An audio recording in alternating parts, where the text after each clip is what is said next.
Haaland into the penalty area. Haaland hits the shot. Oh, I say, Erling Haaland. It all falls off the shoulders of Jose Sa, the Wolves goalkeeper, from a City perspective, onto the shoulders of England's Raheem Sterling.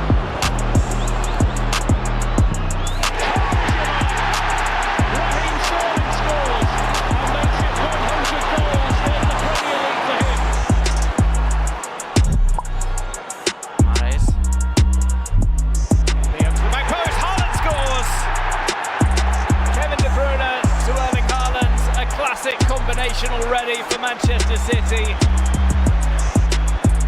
Haaland attempting to add to his extraordinary goal record in the Premier League. Slides that home, it's 2-0 to Manchester City, and Erling Haaland.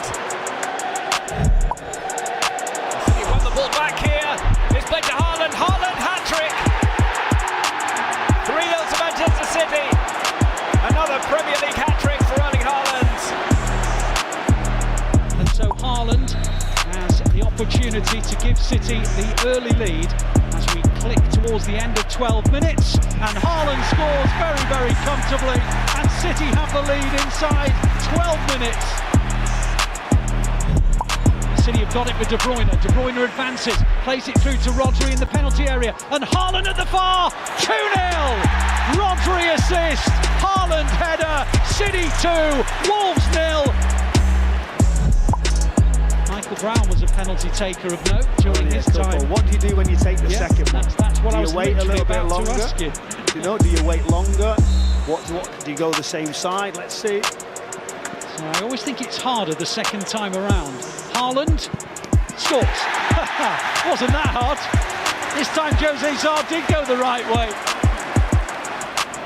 Now Foden clips the ball over the top, looking for Haaland. Haaland's onto it. Haaland into the penalty area. Haaland hits the shot. Oh, I say, Erling Haaland, you are one hell of a player.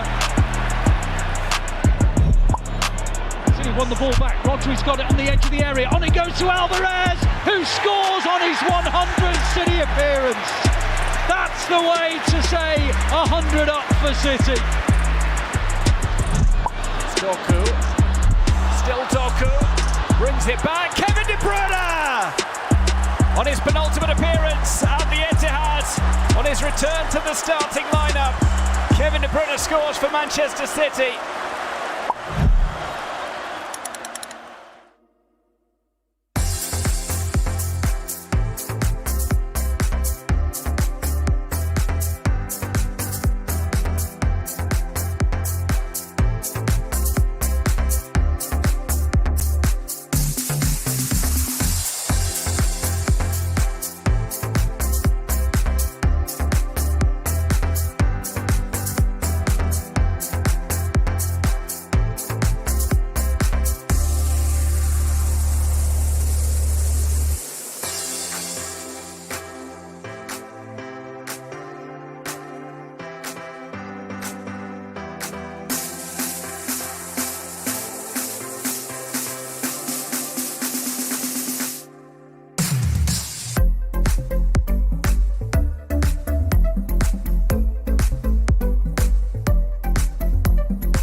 reception. The team bus is not too far away, and it's not you guys, only you guys, that are going to be watching this today. We are live in China, and to say a big hello to our Chinese audience, it's over to Cassie.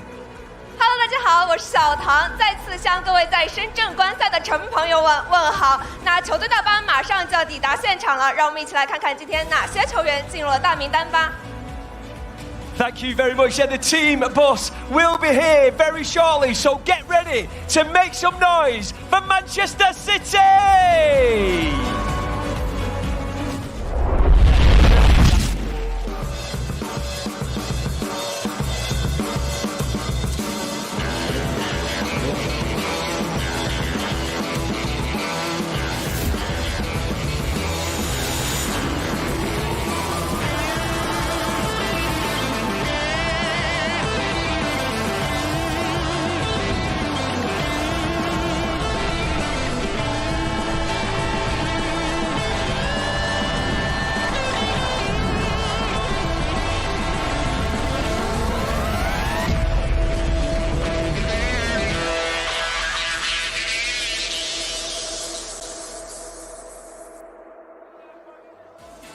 Well, once again, Manchester, welcome to the Colin Bell reception.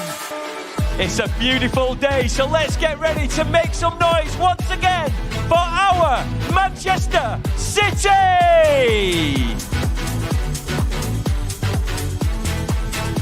And off the coast, let's give it up for the greatest manager in all the world, Pep Guardiola. Following Pep, it's great to see him back. We've got Matheus Nunes, followed by Bernardo Silva.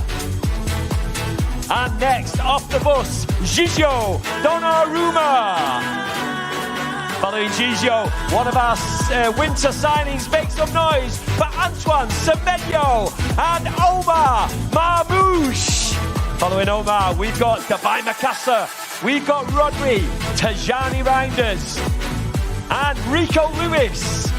Next up the blue carpet, it's Nathan Ake and one of our own 47, Phil Foden, followed by Nico O'Reilly and Marcus Bettinelli.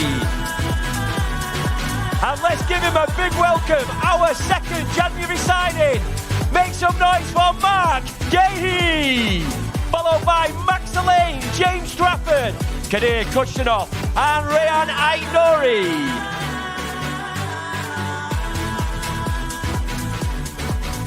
Manchester and Moonbeam are ready to welcome Jeremy Doku.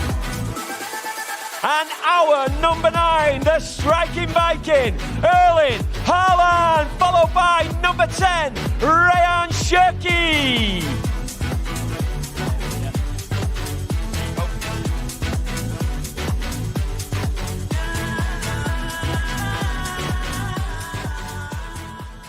以上就是今天的全部阵容啦，曼彻斯特现场的氛围也变得越来越火爆。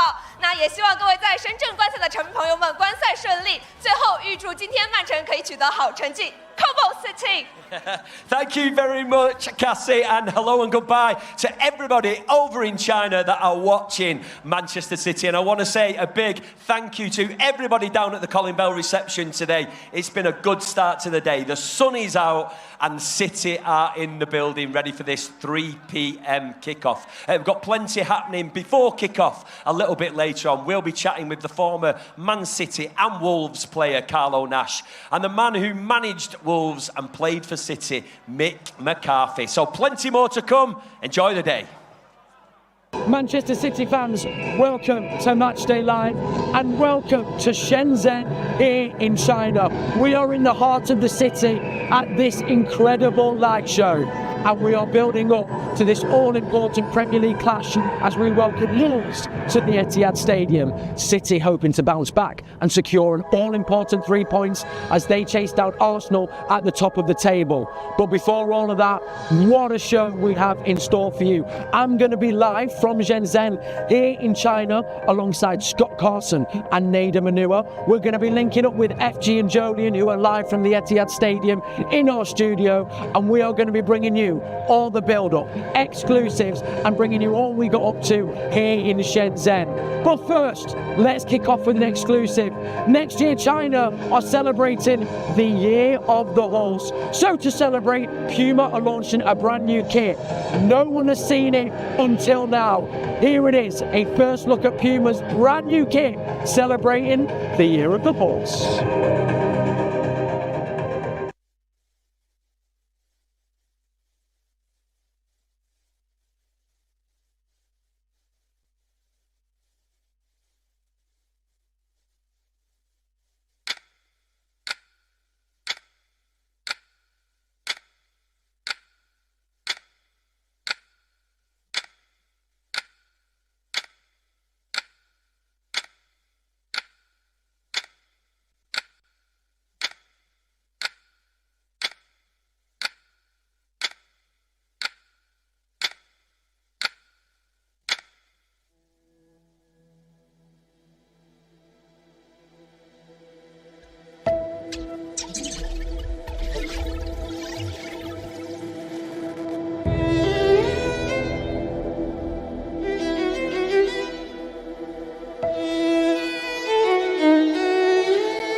Hello and welcome to Manchester. Wow, that was unbelievable. Very warm welcome to everyone watching around the world, in particular our amazing supporters 8 hours ahead in Shenzhen. As you can see, I'm not alone in the Manchester studio, joined by an absolute legend, a man who's loved by not just Manchester City, but also our opponents today, Joleon Lescott. First things first, that kit looks unbelievable, doesn't it? Very nice, actually. I was surprised at how nice it was. It's probably more of a leisure kit to wear casually throughout the day. It'll be interesting to see the shorts and socks, but very nice. I think when he says what he says by that is Joleon can pull it off. Perhaps maybe I can't. But anyway, thank you very much to Puma for showing us that. That kit, by the way, is also going to be available in FC26 for us all to play, which is what we all love to see. Here is the kit in action. Erling Haaland doing what he does best. Oh, it's clean, isn't it? I like it. Very clean. I like, yeah. It's going to be available very soon for us all to be able to use. There's also the Man City 4th kit, which is available in FC26, as well as the Man City esports kits and our other kits too. Wow, what a time to be a City fan. I mean, listen, Team of the Year's here right now, and it's only right that we mention two players that are involved at Manchester City, Donnarumma and Erling Haaland, rightly so. Members of this year's Team of the Year. Yeah, definitely. Both been outstanding. Obviously, Donnarumma partly for another team as well. But yeah, outstanding, consistent. That's the key to it, isn't it? Being consistent, and they've both been that. We'll talk about Team of the Year a little bit later on, but quickly, let's get your initial thoughts. A massive game here at the Etihad. Feels like there's a lot riding on today. Massive week, to be honest. Champions League and then the Spurs game. So I understand the selection's a little bit different to what we would have anticipated. But yeah, excited about the game.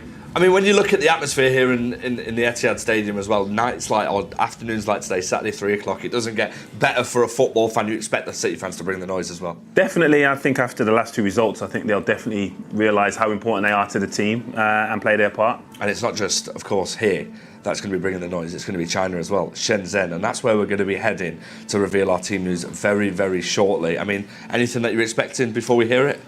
Again, just changes. I'm hopefully MARC GUÉHI is playing. Obviously brought into the club to show up the defence, so hopefully that's the case. Yeah, we will be talking about him a little bit later on. We'll be seeing whether he's in the starting lineup, of course. But I mean, it's going to be a difficult opening stage against a team that Wolves have been improving a lot as well. Their league position isn't reflective of how they've done in the last few weeks, is it? No, I think it was since the Arsenal game they lost to 2 own goals, but since that their performances have been really strong. I think they've realised how compact they need to be as a team and resolute and hard for the opposition to break down, and they've done that. So yeah, tough game today. Tough game today indeed. Listen, we can't wait to head back to China, to Shenzhen, to hear the official Manchester City team news. Much love to you guys in China. We look forward to hearing it. See you soon. All the love to you, FG and Joleon. Welcome to Shenzhen! It is Matchday Live on tour, and I've got to say, it is so special to be here in China, surrounded by our fans that have come from absolutely everywhere. I'm also delighted to be stood next to two legends in the form of Mr. Scott Carson and Nedum. Thank you. Scott, just can I get initial feelings for the game today, please? Well, obviously, looking back on the previous two results, it's obviously a massive game and a big game that we need to get 3 points to kickstart the running to the end of the season. Yeah, huge 3 points on offer today, Nedum. What would you like to see to help us try and kick this little bit of a rut that we find ourselves in? I think just start fast. Yeah. I think if they do that, the fans here will get behind them, everybody in that stadium. And Joleon's right, like a 3 o'clock on FG, a 3 o'clock kickoff on a Saturday. It's quite rare for City to have those. So you want to get behind the side and see something good and worth following. And 11 p.m. kickoff here in Shenzhen. We're 8 hours ahead of you in Manchester and maybe a little bit further wherever you're watching in the world. Shall we do team news? Absolutely. Let's see how we line up today. This is our starting 11 chosen by our man in charge, Pep Guardiola. We start in goal with Gigi Donnarumma. A huge presence, as Joleon says, ever consistent. And then back into the fold. He's returned from illness, Matheus Nunes. Alongside Matheus Nunes, how great is it to see him get a few starts in a row? Kusanov. And here he is, a brand new signing. Make some noise for his debut, MARC GUÉHI. And completing the back four, what a season he's having. Please make some noise for one of our own, Nico O'Reilly.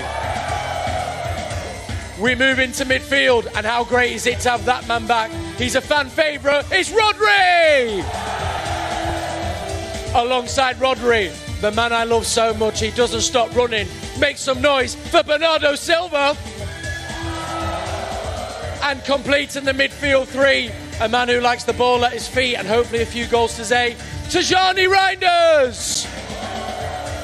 And now we head to the wings. And another signing in January, he gets his third start. It's Antoine Semenyo. And of course, we all love him, the Maverick. He's been so good of late. On signing Ryan Sheki! And back from the African Cup of Nations, make some noise for our forward today, Omar Marmoush! And of course, let's hear it, Shenzhen, for Pep Guardiola! So, gentlemen, where to begin? I mean, Scott, are you surprised at the changes? Obviously, no Erling Haaland, no Phil Foden, but in come Marmoush and Doku, of course. Yeah, obviously the big shock is no Erling.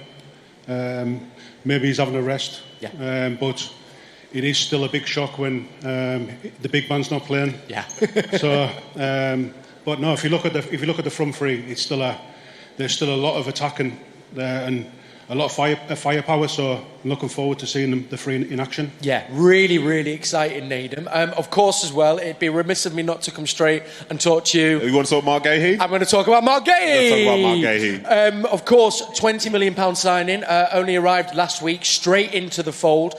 What do you make of the signing and what does he bring to the team, Nedum? I think it's a brilliant signing. You're talking about an England international that's in his mid-20s that wants to take this career to the next level. Like, coming to Man City, for me, is exactly what that allowed you the chance to do. So for him to come in now, especially at a time when the club's a bit stretched in terms of defenders at this moment, it's an absolutely brilliant sign. And best of all, you don't need to teach him the league. You don't need to teach him how to play against Wolves. He's done this so many times before. And City have bought a captain in the Premier League. How important is that? And this is, I guess, for you both. Bringing in someone of his calibre, but that has captained a team to an FA Cup final, is an England international, particularly given, you know, Ruben Dias and Gvardiol. Can you put a price on how invaluable that is? No, I personally think it's a great signing. And the fact is, you know, if we were to have a list of how many captains for Crystal Palace have lifted a trophy, the answer's one. It's Marc Guéhi. Yeah. That's how significant he was to his previous club. But he knew that to go to the next level, he had to come to somewhere like Man City. And the fact he's chosen City and said this is the best club in the league, I think that kind of speaks for itself. Does indeed. I have to give a special mention to Hugo Viana, our footballing director. Lovely bit of business there. Scott, I'm going to come to you. I think you know who I'm going to mention. Gigi Donnarumma. I mean, I think I'm surprised at kind of the saves that he pulls off. How good is he and how impressed have you been with his start to the City career? Yeah, I think from the minute he came in, obviously that save against Man United in the derby, I think he's just gone from strength to strength. And obviously over the past, 5-6 months, he's probably been one of the most consistent players. And I think from now to the end of the season, we're going to need that again. And he's going to be a key part of the running.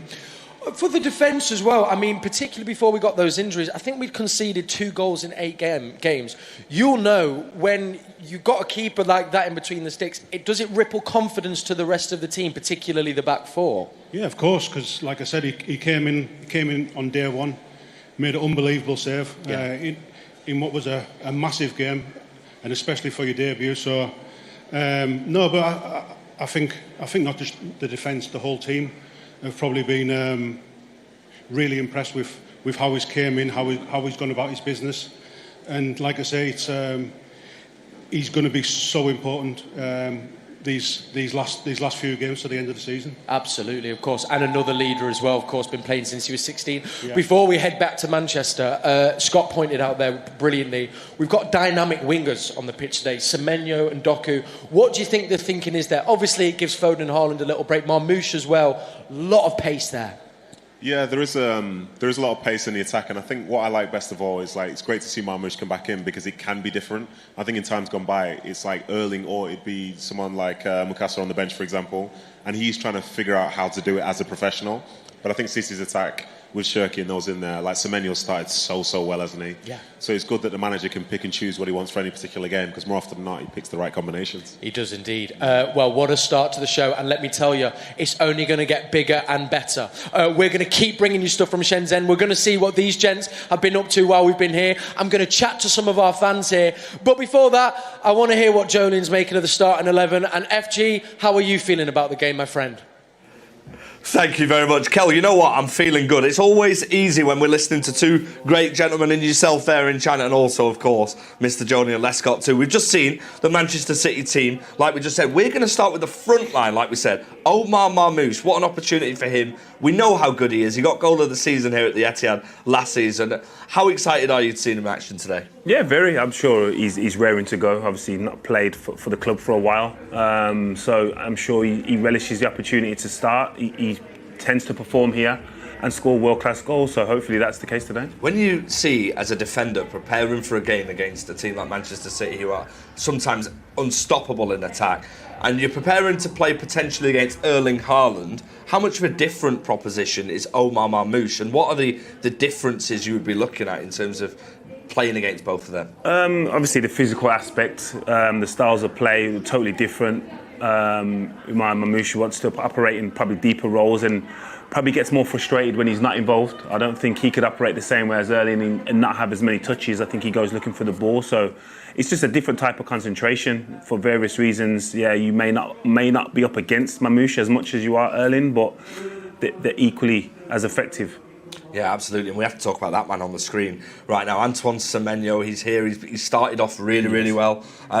He's got so many qualities, and physicality is one of them as well. Like, it's sometimes you see it a lot with Jeremy Doku as well. He uses his strength. Semenyo offers that as well, doesn't he? Yeah, definitely. Physically, they probably offer the same things, but the styles of play I think are slightly different. I think where Doku is more direct and wants to drive at the fullback. Semenyo, for me, apparently operates in a more of a, can I get a 1-2? And he definitely arrives in the box a lot more, kind of the similar way to Raheem Sterling did. And he has an understanding of where to be when the ball's on the other side, which is underrated talent. So, yeah, you'll probably see less glamorous performance in terms of Doku and Semenyo, but equally as effective because he'll get you goals. I think we always forget how good Raheem Sterling was at that. We look at it now and probably, like you said, comparing him to Raheem Sterling, he's got amazing boots to fill if he's going to do that. Ryan Cherki, on the other hand, he is electric. He is so difficult to read when you're watching the game. As a fan, you don't know whether he's going left or right. Joleon, as a defender, and a defender who's played at the level you have, how do you read what this man's going to do?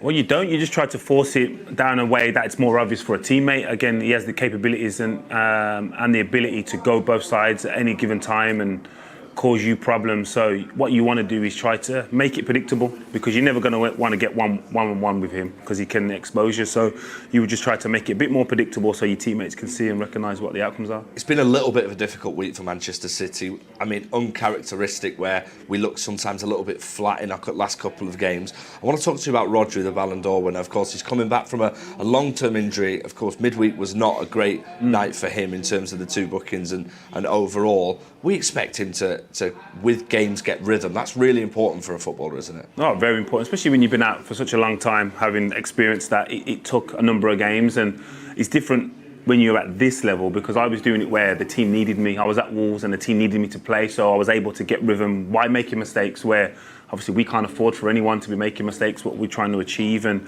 if the manager sees any kind of frailties in someone's performance or physical ability, then you can't time to get rested. So he probably needs to play through the kind of frailties that you're talking about. But just before the United game, I thought he was back. I actually thought the couple of appearances he made, and I thought, oh, now we're seeing the best of him again. So I hoped that would continue. But again, it's gonna get to the level he was before. It just probably takes a little bit more time. Yeah, rhythm is important. Speaking of rhythm, there's an Ian speed shot outside, and of course, before arriving here, Joleon was a little bit busy, but I mean, I went and had a go. Look wow. At that. 27 miles per hour, no back lift, hands in pockets. That's pathetic. 27 miles. The technique is baggy. Oh yeah, the technique, yeah, but obviously do better. That's my weaker foot. Yeah, it's my weaker foot.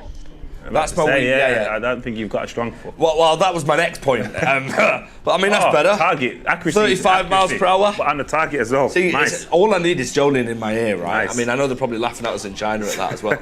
But I mean, Ruben Diaz currently has the highest this season. Yeah. What is it? It was his goal against Sunderland. 58 miles per hour, I think it was.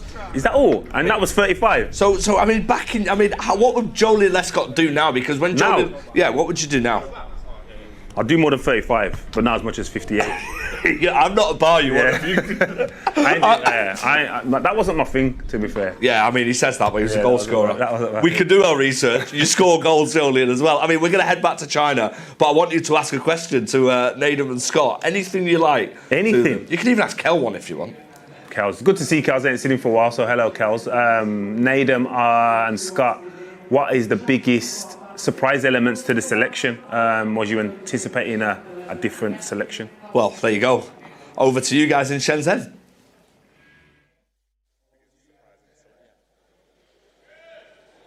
Thank you so much, Joleon and FG. Let's start with the question from Joleon. What was the biggest surprise from today's selection for you, Nedum? I think it's probably Erling Haaland not starting. Yeah. You know, that's something that's been kind of set in stone. As long as he's breathing, he's starting, isn't it? So I think for him to find a seat on the bench might be a bit different, but I think it's going to motivate him to have a big impact should he come on. And I guess as well, that's the other thing. Even though when he doesn't start, such a threat just to see him even sat on the bench and the potential of him coming on, Scott. Yeah, definitely. And obviously, knowing Erling, he's probably not too happy that he's on the bench. He'll be raring to go, and hopefully he does come on at some point and we see an angry Erling. An angry Erling indeed. Do you know what? You're the one man in here, in fact, I think in probably all of Shenzhen, that has faced Erling Haaland. Can you just try and, capture for us what is he like in training, and when you go in one-on-one as a keeper, how good is he? Yeah, it's obviously a massively daunting experience. He's a 6'4", 6'5". His ponytail's flapping about, and you just know unless he hits you with the ball, you're not saving it. So it is a daunting experience for a keeper. Yeah, well, thankfully he's wearing a Manchester City shirt. Now we are here today because we are getting closer with our fans here in China. You can see behind me we've had such an incredible turnout. They've come from all over China. Give yourselves a round of applause. So we wanted to put some fan questions to you guys. So Nedum, I'm going to begin with you from one of our fans. How did you prepare for a match? And did you have a specific routine or any superstitions? So I never had superstitions. Okay. But when I was younger, everything had to be like structured. I'm going to warm up from an hour before, do this 50 minutes before. But as I got older, I realised as long as I just feel happy and ready, that's the most important thing. Yes. So I just used to talk to my teammates for most of the time, laughing and joking, listening to music, and making sure that, we will be ready, but be ready when we need to be ready, and not a second before. Oh, there we go. Look, much like us when we go on Matchday Live. Just chill out, enjoy life. Do you know what I mean? Yeah. So, did you have any superstitions? I bet you did. I bet you we did. Here we go. Here we go. Here we go. I had a couple. I had some rosary beads that I used to put in my gloves before the game. Nice. And I think thinking back now, not that I've had to do for a long time, but I always wanted to think it was left boot first. Oh, left, yeah. He's one of those. Yeah. I think I'd go right boot first if I was to do one. Listen, each to their own. As long as you feel ready, that's the most important thing. Scott, this question is kind of in two parts, really. This was from one of our fans who says, what is the atmosphere like in the dressing room when the team is facing a difficult run of games? Yeah, it's obviously difficult. There's no hiding. There's no hiding that you've had a couple of bad results, but it's down to obviously the coaching staff, and it's down to the big characters in the dressing room to lift everybody, not just the players, to lift the whole building. And over the past however long I can remember, there's always been big characters in that dressing room, and obviously even the ones that maybe aren't starting today, that are injured, they'll be in that dressing room before the game today, and they'll be encouraging everybody and getting everyone up for it because they know it's a really important game. On them big characters, and that's part two of this question, in that changing room from the players that you know, who are the ones that really that you'd look to or will be being vocal? Yeah, I think the main one that stands out is obviously Ruben Diaz, and like I said, even though he's injured right now, he'll be in that dressing room before the game. He'll be going around everyone trying to get him going, get him ready as soon as that whistle goes to fly at Wolves. He's probably one of the main ones, but obviously John Stone's another one. Yeah. They're not playing, but as part of that group, they'll be there encouraging. And Nedum, how key is that as far as when you don't look to the kind of staff, the coaching people, you look to each other to go, we're going to get ourselves out of this. It felt like that in the message as well they sent out after the game in the middle of the week. Yeah, 100%. I think every side at some point will go through a tough spell, but it's about showing the character to go out on the other side. And I think it's a unique position to be in as a player because, you know, ultimately you are the guys that will get yourselves out of the situation. People can talk on your behalf, they can give you stuff to prepare and be ready, but you got in it together, you're going to have to get out of it together. You celebrate the successes and you fight through the losses. Oh, hello, Nedum. Well.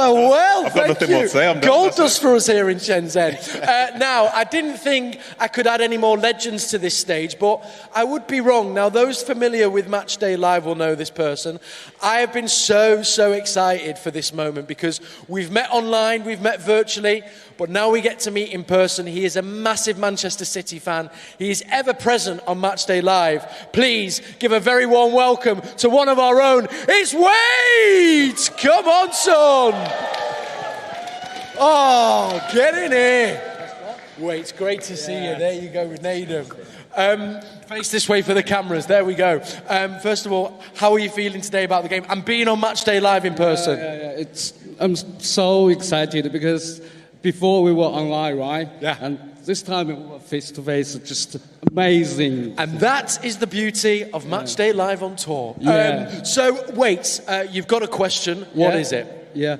I have to ask for Nedum first because, you know, I've been wanting to ask this question for so long. You were in QPR team back in 2011-12. Yes. The final game, famous 93-20. Yes. So, what was it like? What's your feeling against?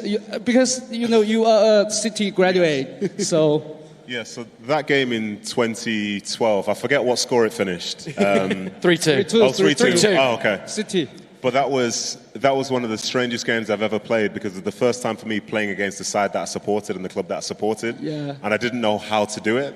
But the first time I was doing it was in the stadium I used to call home with the fans around who used to support me, except now I was the enemy all of a sudden. Yeah. Because I remember times gone by where somebody like Paul Dickoff, who's been to China before, as you can all remember, I remember he scored a goal, I think, for Leicester, a penalty, and I was in the stands thinking, how could this guy ever celebrate a goal against his former side?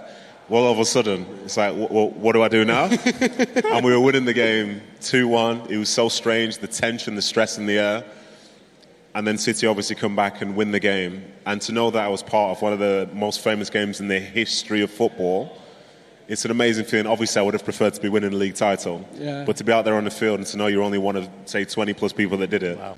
It's an absolutely incredible feeling. That's a great question. Thank you. Great question. Wait, there we go. Bring the beans. Yeah. And do you have one for Scott? Okay. Yeah. Scott, as a professional, you've been into many teams, and you've been against City from the early years. We were in Premier League, and then you come to City, and as part of our success. So, how do you feel about City? The whole long journey from the team avoid relegation to a champion 4 in a row. How do you think about it? Yeah, obviously, like you just said, I played lots of times against City over my career. It was always a difficult place to go, the Etihad. Yeah. I don't remember having too many wins there, so it was a nice feeling to join the club when I did. Originally, I only went for 1 season and ended up having 6 wonderful seasons, and being part of, obviously, up there with one of the, if not the greatest squads of Premier League history. So obviously it's all fond memories, and really happy that I was able to finish my career at Manchester City. Yeah. Thank you. And it was very true. Thank you. And also, you know, you were a part of it, Scott. I mean, also, just a quick word before we go back to Manchester. They've got a nickname here for you as well. Can you tell everyone at Matchday Live? I'm sure Joleon FG will want to know. What's your nickname over here? Do you want to tell everybody? Oh, you don't know it? There you go. He's about to find out. Yeah, Uncle Carson, apparently, my name is. No, so it's Uncle Carson from here on out. Waits, thank you so much for joining. It's great to have you on the show. We're going to be back, and we're going to bring you all the stuff that Nedum and Uncle Carson have got up to. But first, back to Manchester. Uncle Carson's outrageous. I mean, I've had worse nicknames. Thank you very much for that amazing work in China. Nedum as well, one of the lines of the century. Waits, welcome to Matchday Live in person. And of course, thank you very much to the amazing Kel. Let's reveal the away team news for the fixture at the Etihad then. In goal for Wolves is Jose Sarr. And then it is Chachua Mosquero Santiago Bueno, Grechi, Hugo Bueno, Andre, Gomez, Arias, Mane and Huang, the substitutes there, Johnston, Doherty, Moller Wolf, Strand Larson, Agbadu, Arokoda, Lima, R. Gomez and Lopez. We're looking at that team. I mean, they know they've got their work cut out. When you look at the league table, like we discussed it earlier on, Joleon, it's not really a reflection of how they've done recently because they're 4 unbeaten in the league. They also won the FA Cup third round. That feel-good factor seems to be coming back. The pressure potentially off them? I wouldn't say that because they've still got a lot to play for their stake and their status in the league. But we're definitely facing the most confident Wolves team they've been this season. Since Rob Edwards, who I know very well, has got in there, he's made changes enough for them to be noticeable. So yeah, it's going to be a tough one. But listen, if we perform the way we should perform, it'll be too much. Yeah, fingers crossed. Mateus Mane as well, very impressive. 18 years old. 2 goals and 2 assists in the Premier League. What a way to kick off your career. I mean, he's so young and he's brought that energy back to Wolves, hasn't he? Definitely, and they think highly of him, and rightly so, because not only has he just scored 2 goals, but 2 very, very good goals. Technically, he looks very comfortable. And he's going to have to be very efficient today, because hopefully they don't create a high number of chances. So when you face Man City, if you get 1, 9 times out of 10 to get anything out of the game, you have to take it. And obviously they're unbeaten in 5, like we said, but that man who you know very, very well. What have you made about the managerial change? He's always smiling, he's always positive. He brought a real good vibe when he was with Luton in the Premier League. What do you expect for his appointment? Just a bit more consistency, organisation, and again, he's very much a people person, so the players will want to play for him. He cares about his players, and he's a good guy. He's genuine. So again, as you get older, and not only older, but as you are a professional, you want to be able to trust what the manager's saying. You don't always agree with the manager because you're not always in the team, but you want to be able to trust that what he's telling you is the truth. And Jose Sarr, the captain for Wolves, I mean, he's a fantastic goalkeeper. He'll need to be at the top of his game today, won't he? Definitely. Again, to get anything out of the game at the Etihad, the opposition keeper tends to have a good one, and the defence, so you would anticipate that, and he's capable of that, so we shouldn't be surprised if he does perform very well, because he's a top keeper.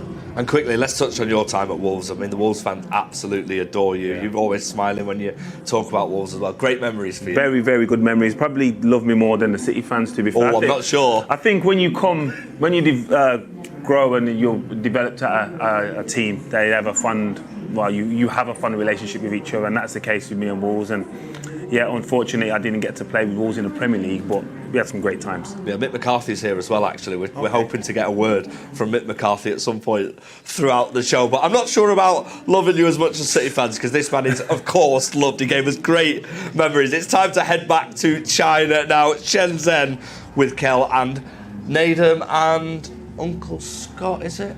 Uncle Scott. It's so special to be here in Shenzhen. It's Matchday Live on tour, and the reason it's so special, there we go, is because it brings us closer to our fans around the world, and a big part of that are our official supporters club. Whether that's my local one, Trafford in Manchester, or whether it's those scattered around China. And I'm delighted to say now, I'm joined by Miranda and Cynthia, who head up 2 official supporters clubs here across China. First of all, tell us, where is your official supporters club? Sorry? Where is your official supporters club based? Yeah, our supporters club is based in the center of Shenzhen. It's in Futian district, and our home venue is called Halfton Pub. It's a local pub producing local beers. And we moved to this venue in 2023 because our previous venue was shut down due to the pandemic. But luckily, the new pub really welcomed us. Before we arrived, I wouldn't say that's a proper place to organize any match watching event, but they really upgraded the venue for us, and now they have a really large screen, and then we can watch the lives there. Yeah, and we have become very good friends with the staff here. The most important thing is Manchester supporters can enjoy special discount and menu there. That's what. Well, I'll be joining you, I think, to watch a game. A bit of discount on a pint, maybe. And tell me, where is your official supporters club? Oh, actually, we are from... Oh, you're at the same... It's my bad there. We had them earlier. There was 11 or 12 different supporters clubs represented here today. What does a match day look like then in Shenzhen when you're coming to watch a game? Because obviously it's a little bit later. Yeah, actually, it really depends on the kickoff time. So it's really, if it's before like 10 p.m. Local time, then you can see like really big crowds there and people wearing city shirts coming to halftime right after their work or dinner. And the atmosphere is really lovely there. Yeah, so you can see people from all walks of life really connected. Yeah. It is so special. It's been great as well to meet the fans. We are ploughing on with the show, but I can't leave you without getting a prediction. So can I get your prediction for the Wolves game? You want to go first? Because Miranda don't want to jinx it, and I don't neither. I don't want to jinx it, so I can really say let's hope for the best. Maybe a Manchester City. Go on, give me a score. Well, 3-2-0, okay? Nice, 3-0. Thank you so much to Miranda and to Cynthia and to all our official supporters clubs around China and around the world, wherever you are. I'm going to be catching up with Scott and Nedum very soon to see what they've got up to in Shenzhen. But first, back to Manchester.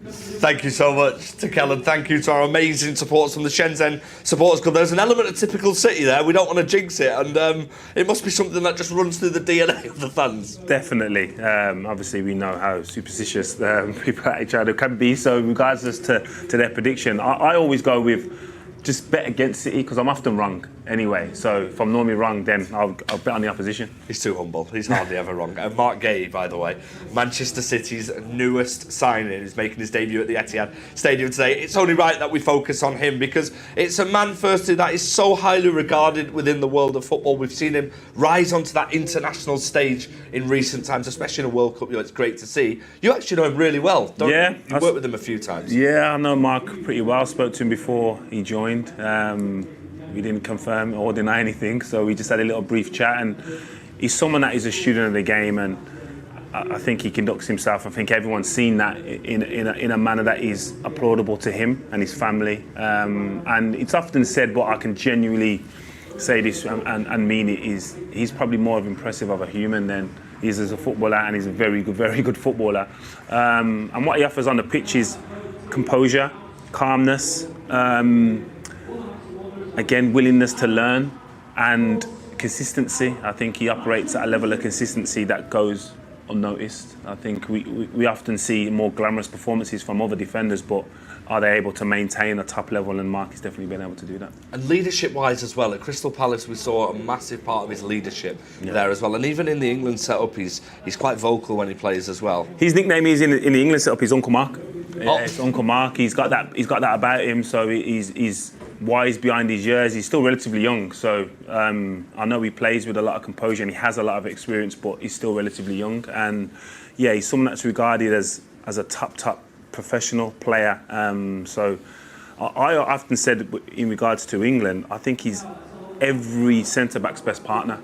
I think there may be more glamorous, as I said, the individual defenders, but in terms of their best partner, he would be their best partner. Potentially before the end of the season, we might see a Guehi and Stones partnership, provided... Maybe, yeah. I think if it is that, then you're kind of looking at the England one, and they've played together, so hopefully that is the case. How do you expect him to settle in then? Of course, it's a different proposition sometimes when you come to a club, you know, at the stature of Manchester City. Semenyo seems to have hit the ground running. Yeah. It's a little bit more difficult for Mark coming in because we're in a position where there is injuries in defence, of course, and it's sort of a back line that's not fully consistent based on the injuries we've got. Yeah, listen, I think it's more the kind of selection that he's probably not used to in terms of, I know it's only one game for him, but he's going to have to get used to rotation. But the stature of the club and the pressures that come with playing for this team, I think he'll be used to. Again, he grew up at Chelsea, you know what I mean? So he's aware of what it takes. Obviously, he didn't fully develop there. He came through the ranks there and played some games. But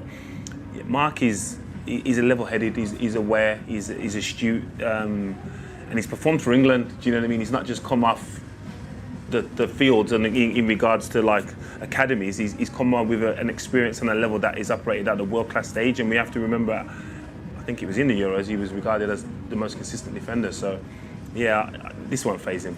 it won't phase him. He's also won stuff with Crystal Palace, which is massive as well, isn't it? He'll be desperate, like any footballer is, to win things here. 100%, and then when you do win, you just want more of it, and you become a footballer to play and just have a career, and then all of a sudden you get to the level he's operating at, and then you get the taste and the feel to win stuff and achieve things, and it's like, oh, now that feels better than I thought. So the more you do that, the more you want to do it, and it just bodes for a positive relationship. Wow, huge praise, especially from a defender of your stature. Look, we're having a great time looking at Shenzhen and see what the guys have been up to. We've got a little VT to show you of what Nedum and Scott have been up to in Shenzhen. Leho citizens, we are here in Shenzhen.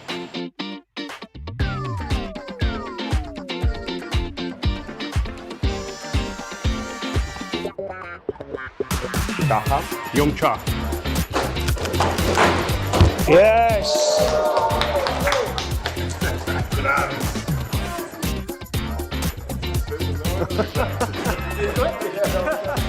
Very good.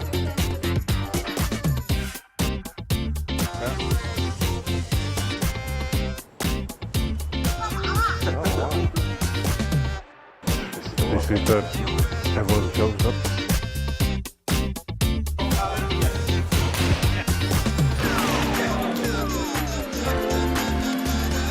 We'll have some food now, so take care. Bye-bye.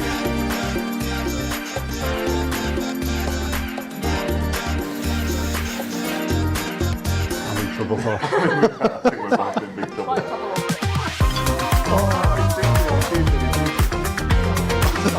That's it, clicked it.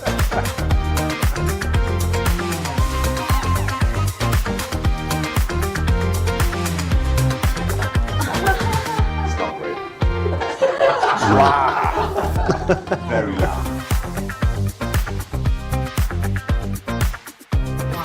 Hang, NPC. Dinsey. Dinsey.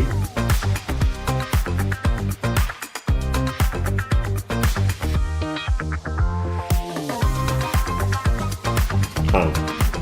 Oh, you're so good, dude.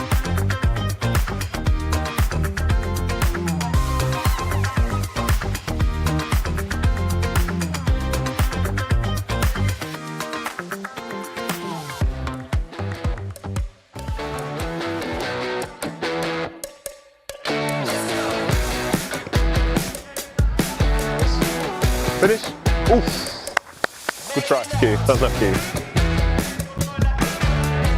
Defending. Great finish. Hey. Triangle, triangle. Yes. Hello, Mr. Carson. Hello. Nice to meet you. Welcome, Mr. Onuoha. I'm Jack on behalf. Great to see you guys. Right, we'll catch you later for Matchday Live.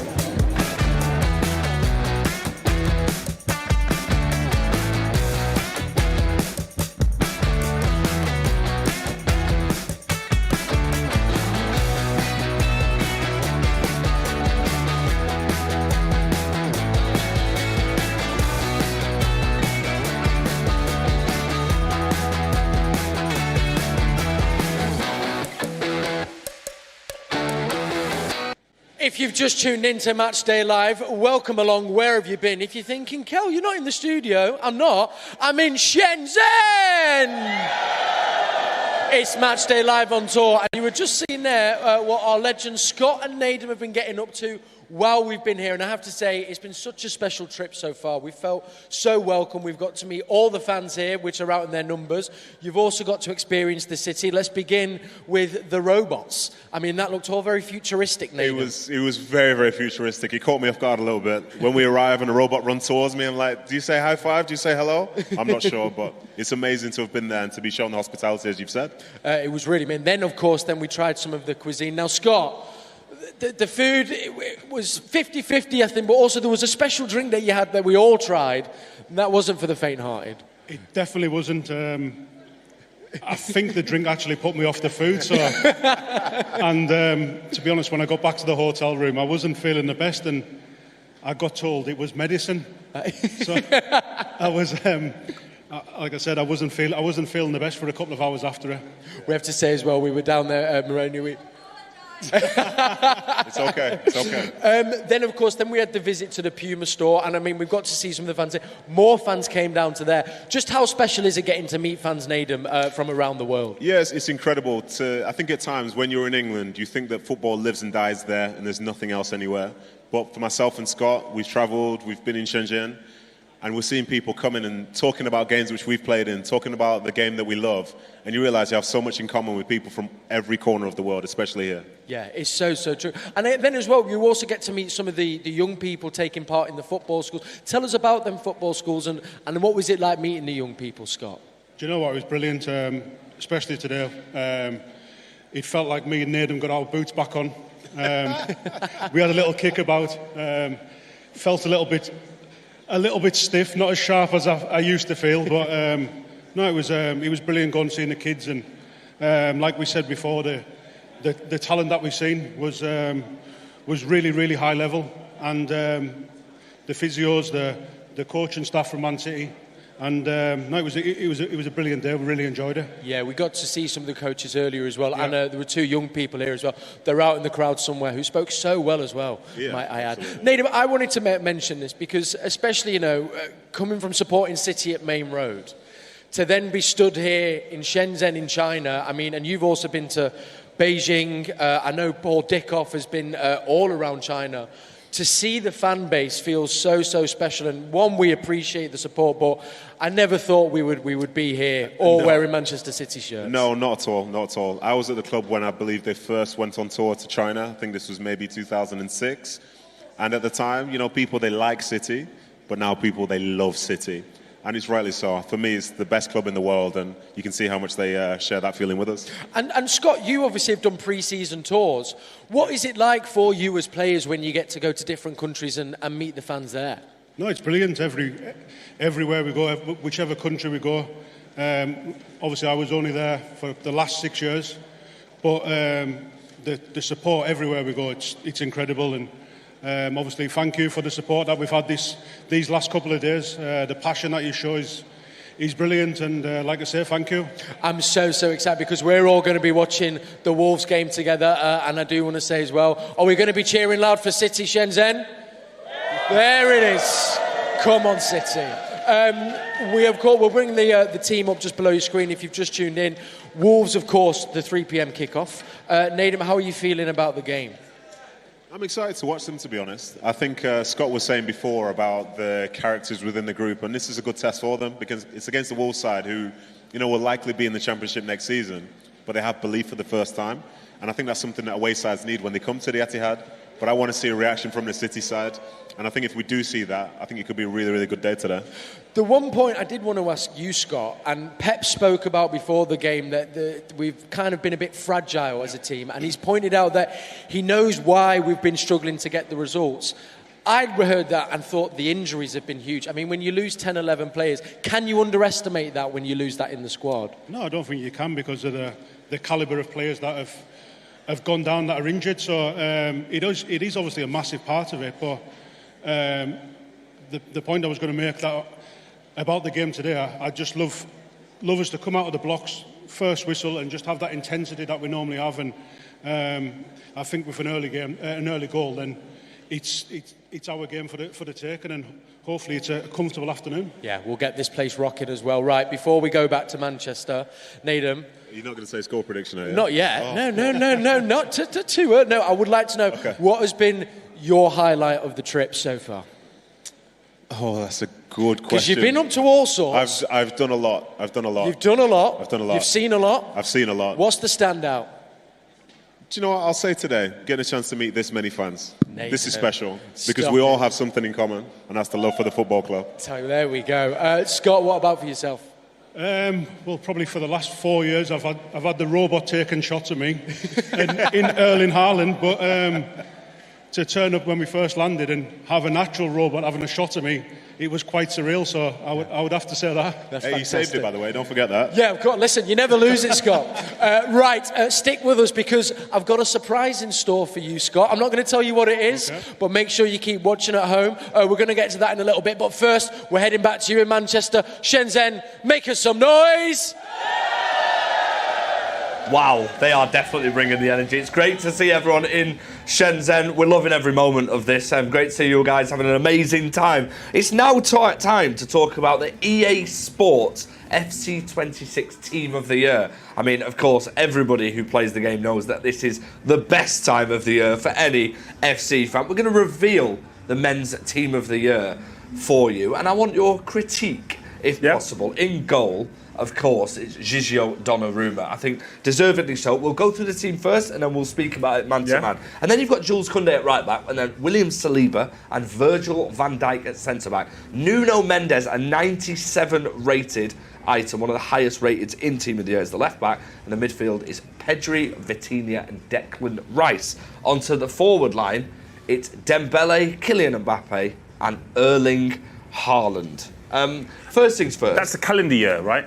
In the calendar year, yeah. I can tell already, Joel's just taken a step. He's rolled his shoulders back. I just want to know what the criteria is. And he's ready. First things first, Gigio Donnarumma, of course, domestic treble for PSG. He went to the Club World Cup final and, of course, won the Champions League for the first time for them. Deserved? Yeah. Absolutely. Not even worth debating. Okay. So, yeah. Is there anyone that's missing in this Team of the Year, would you say? What was the forward line? The forward line is Mbappe, Ousmane Dembele, and Erling Haaland. There's strong arguments for Rafinha and Harry Kane and Salah. Yeah. Strong arguments for them. I know Mbappe was outstanding, and I do love to watch him, and he achieved mad things. But Rafinha, goal involvements, he's got to be in there somehow. Well, if there's anything to go by, he is officially the 12th player, Rafinha, now. So he's been added into the game yesterday. He's available in FC26 Ultimate Team as the 12th player. So he's not in the 11, but he's the extra player. Listen, I don't think any of them shouldn't be in there, if that's what we're looking. Maybe Pedri, Neves. Yeah, maybe, good shout. Maybe, but they all warrant being in there. It's just there's others that warrant equally as much. Lamine Yamal second in the Ballon d'Or as well. Yeah, I'm not surprised at that. I think, rightly so, he got a lot of credit and a lot of praise, but I don't think it was the full year. I think it was the back half of the season, and everyone was switched on to him. But I think there was more consistent performance throughout the season. Erling Haaland, of course, another Team of the Year for that man. He is absolutely inevitable. He scored 57 goals, I think, in the calendar year last year. It's insane. He is just unbelievable. We're looking at the pictures there that were taken in Manchester. There are the official items. Triple play styles, so everyone who plays FC will know how big of a thing that is. Erling Haaland has got the Enforcer Plus, which allows him to pretty much shield off any one of his opponents at any point, and it gives you an edge. And of course, cheat code. Yeah, absolutely. He's got his low driven. And interesting, Donnarumma has got footwork for a goalkeeper, which is an interesting play style we don't normally see. He's got far reach as well. Yeah. Which, of course, I mean, it's what you make of it. He's unbelievable. They are the best items in the game currently. There is also honourable mentions available in game now. So Yamal is involved in honourable mentions, and so is Manchester City's newest signing, MARC GUÉHI. He made it into the honourable mentions category, which is amazing to see. I used him last night as well. He's very useful. That is his first official FC26 item in a Manchester City shirt. And then there he is with Kolo Touré. Yeah. And again, working on the footwork. So, just getting used to the conditions outside, the atmosphere building up. But, I'm not surprised Mark is got an honourable mention. I mean, it's a great man to learn from as well, Kolo Touré, isn't it? Legend. Absolute legend. And if he has half the career that Kolo had. The most capped African player in the Premier League, did you know Is he? No, I didn't know that. I knew that because I was playing football tenable last night. And okay. That doesn't surprise me, though, because Kolo, super talent. And a leader as well. And we see that on the side of the pitch all the time. So that was Team of the Year, and that was FC26. If you are trying to get some of them, they are available in-game for the next week or so. Be sure to check out Man City Esports as well across all platforms, because they're covering a lot of the stuff. Now we're going to head back to China and get their thoughts on the game. We're getting closer to kick-off. The stadium's filling up. Let's head over there.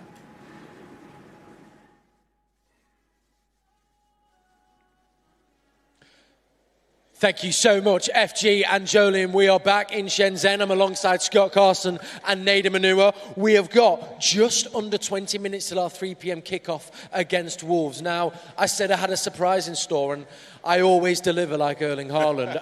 It is to do with you, Scott, Carson, because I am now introducing into our stage and into this very special place, not only now a legend of Shenzhen, but a man that you played with earlier on in your career. Please make some noise for Mr. Tim Chow!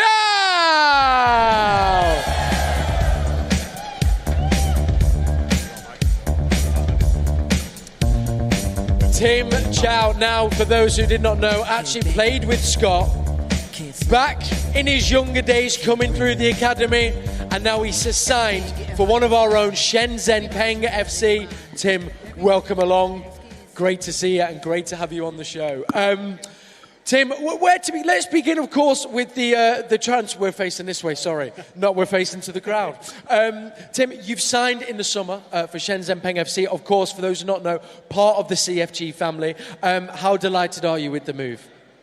I'm buzzing. I'm so happy to be here in Shenzhen. As you guys have seen, it's an amazing city. And obviously to be part of the CFG is also something that's super exciting. It is indeed. Now, let's take it back, though, because, of course, you remember him, maybe not as he is now, but as a wee young lad. Tell us about when you first met him, Scott. The thing is, he actually still looks exactly the same. I don't think I do, but he does. But no, I remember clear as day. He had a great attitude, proper nice kid when he came in and trained with the first team. Right attitude, and obviously that's why he's been playing over here for the last 7 years, and he's doing really well. So it's a great surprise to see him. It's great. Now tell us, and you can be honest, even though he stood there. Do you remember, Scott, when you were first coming through at Wigan, and what was Scott like back then? I've got some stories from the pre-season I'll keep to myself, but no, it was for me to come in and to learn from to see someone like Scott, so professional. What a career he's had, Champions League winner, all this stuff. You know, it was for me to be on the training pitch alongside someone like this was amazing, and someone I just wanted to absorb as much as possible from. And Scott, obviously, as you say, Shenzhen Peng FC come under the CFG umbrella, part of the Manchester City family. Does it feel quite full circle, obviously, you being at City, but then seeing someone who you saw kind of coming through the academy, now captaining one of our teams? No, this is what football does, doesn't it? You don't. It has this funny way of throwing up little surprises, and who would have thought I'd be on a City tour in Shenzhen and bumping into Tim. I think the last time I seen him, he was probably 18, 19. Wow. So it's no, he won't have been, probably a little bit older, but 22, yeah, so I think. Yeah. Obviously, 12, 13 years ago. It's, Wow. You just don't expect things like that. No, it's very, very special indeed. Now, let's talk about the upcoming season. What are your ambitions for the team and for yourself personally? Well, for myself personally, I hope that I can help the team. You know, I really believe in the project that we're putting together here. When I spoke to Daniel about the project, it was super exciting. I believe that we're making an exciting team, and I just want to be part of something that the fans here in Shenzhen can be proud of. Yeah. And to represent these fans and to have a successful season. Well, we're going to be following you all the way from Manchester, and I'm sure these fans, how excited are you to see Tim Chow captain the side? There we go. Gents, before we head back to Manchester, I have to get your score prediction. So I'll let you just sit for a second. Tim, Nedum, I'm going to come to you first. Score prediction, please, sir. I'll say 4-1 to City. 4-1, goals. Scott, Carson, would you like to give us a prediction, please? I'm going to go for a good City win, 3-0. 3-0, clean sheet from the goalkeeper. And Tim, round us off. What do you think the score will be? I'll go 3-1. 3-1, fantastic stuff. We wish you all the best of luck for the season with Shenzhen Peng FC. Nedum and Scott, we're going to be back at half-time. What a show it's been here. I'll be joined, of course, by our fans at half-time and full-time. Back to you in Manchester. Last thing for us to say is, come on, City! Come on, City! Come on, City! Good afternoon, everybody. Welcome to the Etihad Stadium. We are around about 20 minutes now away from our 3 p.m. kickoff in the Premier League against Wolves. And we are now joined by a man with a connection, of course, to both ourselves and to Wolves. He played over 140 times for City, and he spent 6 years managing at Wolves. Please give a big welcome to Mick McCarthy. Mick, it's lovely to see you again. How are you? I'm very well, thanks, Natalie. How are you, love? I'm okay. It's been a tough week, Mick, but I'm expecting, or I'm hoping today, that we can get some positivity back around the place. What do you think? Well, if they don't get any positivity today, it's going to be a really tough time. I mean, I was surprised with the last couple of results, but yeah, I'd expect to win today. Mixed emotions here, you realise that, don't you? Managing Wolves and playing for City, so you're dropping me right in it here with the questions. But with your kind of manager's hat on, Mick, I mean, you look at the week that City have had there, you know, a poor performance and defeating the derby and the same again kind of midweek. What are you saying to the team? You know, how do you kind of get these guys back on track today? Well, I thought in the derby that we'd played, Manchester City had played in the week. Manchester United had the week to prepare. It does make a big difference. We're a long way into the season, and I think the players look knackered, to be quite honest, and they were revitalised by somebody else who'd come in, and it happens. But you know, Manchester City have won everything for the last few years. I think it's difficult when there's a transformation when you're signing new players, but I do like the last two players they've signed. They look fabulous. Yeah, of course, MARC GUÉHI getting his debut for City today as a defender yourself as well. How highly do you rate him? Oh, he's fabulous, and I love to see the fact that players who are at, without being disrespectful, smaller clubs get rewarded for doing well with them. And MARC GUÉHI looks amazing. I mean, he's super quick, he's good in the air, he's good on the ball. Yeah, everything that I wasn't. He's magnificent. He is something else. And of course, you managed Wolves as well. I mean, when you kind of look at the season that Wolves have had, it's obviously been a tough season back in the Premier League, but they're on a bit of a roll, 4 games unbeaten. They're looking like they're putting more into the performances. I think the performances have been a lot better, and they've got a bit of talent in there with the young kid Mane up front that's got a bit about him. Yeah, four games in the league, but they won in the FA Cup. I know they beat Shrewsbury 6. So if I'm the manager, it's 5 unbeaten. Don't give me 4. You have to get every little bit for yourself. And Rob Edwards is doing a great job. But when he got it, I said to him, if they're not, I can't see them staying up. In fact, there's no chance of staying up. But if you're going to go down fighting, go down with a real positivity and not being beaten, and of course having the results that they've got recently, that gives the fans, which they are great fans. I was there for 6 years. I'm delighted for them that they're seeing something now under Rob that is worth cheering about.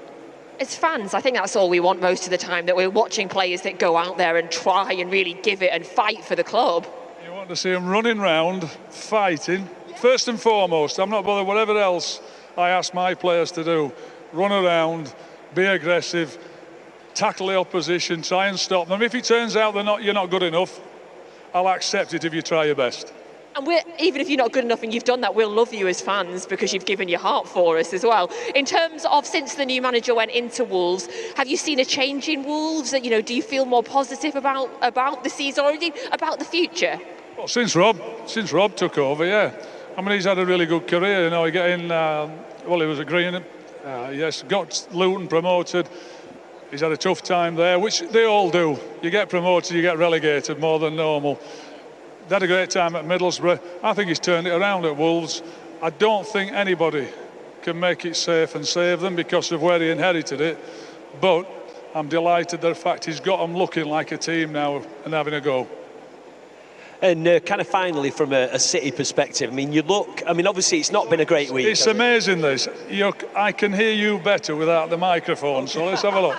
The problem is there's all these people who can't, I guess, but which most people would be glad about, don't get me wrong, but you look at the kind of week we've had for City, it hasn't been great, but I think you've got to have a bit of perspective as well, Nick. We're in the semi-final of the League Cup with a 1 foot in the final. We're still good chance of going through in the Champions League. We're obviously still in the FA Cup and we're still challenging at the top of the Premier League.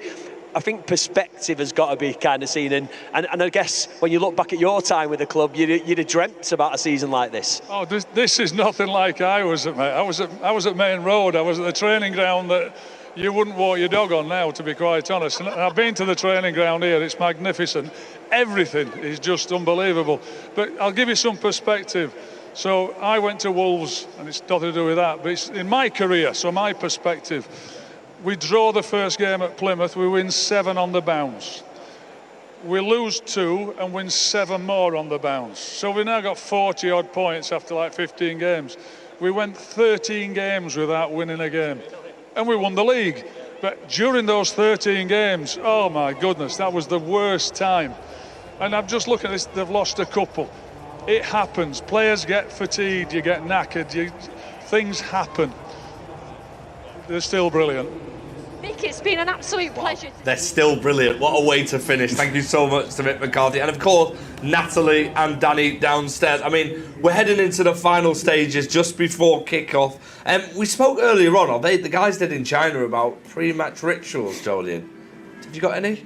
Now or before? Before. Oh yeah. There was a lot. The way I put my boots on, the way my kit was positioned. I wouldn't touch the ball with my feet in the changing room. So, what would happen if you did touch the ball? Like, I just used to lift my feet up and push it with my hands. I never did headers in the warm up. There's a lot of things I never.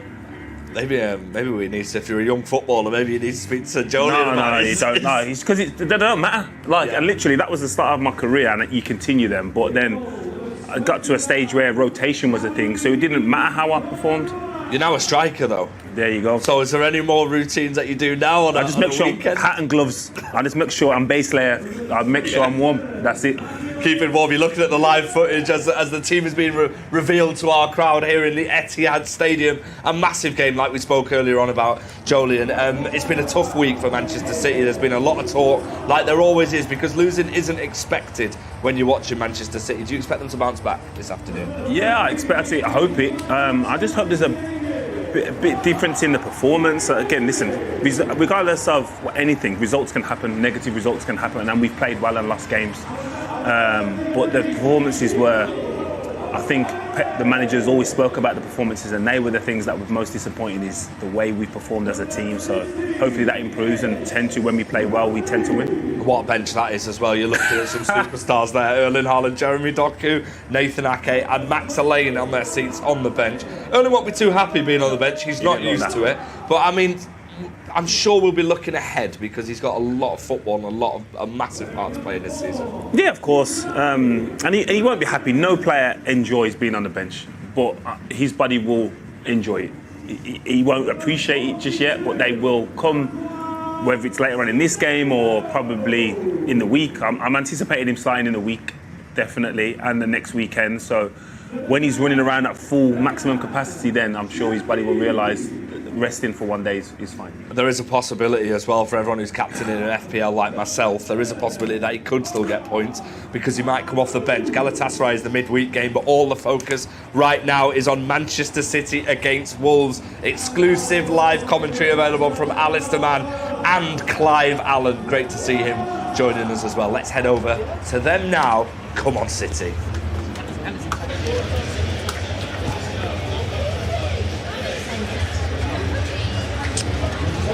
Thanks, FG. Good timing as ever, as the Wolves team just come alongside that of City's in the tunnel. The fact is that this is another pivotal day in another pivotal week for City. They face a Wolves team, bottom of the table, but in their best form of the campaign. And just how dangerous that makes them, we will find out in the next couple of hours. The Blues quite simply have to beat them, but the reality is that Wolves are in their best spirits and their supporters have come here with just a little bit more expectation than hope than if this game had been played a few weeks earlier.